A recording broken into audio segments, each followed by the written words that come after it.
अस्सलाम वालेकुम।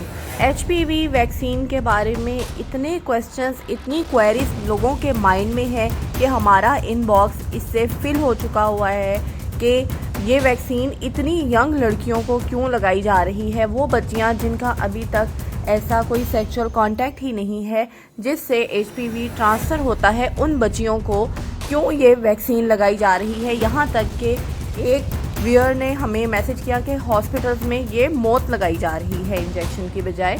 तो बेसिकली इतनी यंग एज पे वैक्सीन इसलिए लगाई जाती है क्योंकि बच्चों में और यंग एज में आपकी इम्यूनिटी बहुत स्ट्रॉन्ग होती है और किसी भी डिज़ीज़ के अगेंस्ट एंटीबॉडीज़ के बनने की सलाहियत भी बहुत ज़्यादा होती है।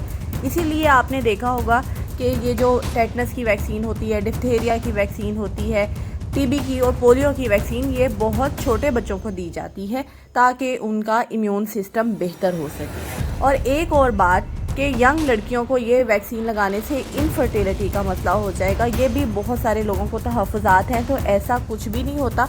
एक वैक्सीन कैसे इनफर्टिलिटी कॉज कर सकती है। आप अपनी बच्चियों को बेखौफ होकर ये वैक्सीन लगवाएं। और हम भी ये एडवाइस कर रहे हैं, हमारे रिश्तेदारों में भी ये वैक्सीन लगाई जा रही है। कभी भी इस वैक्सीन का कोई साइड इफ़ेक्ट रिपोर्ट नहीं हुआ, सिर्फ माइनर साइड इफ़ेक्ट्स हैं जैसे कि हल्का सा फीवर, हेडेक वगैरह, जो कि 1-2 दिन में बिल्कुल ठीक हो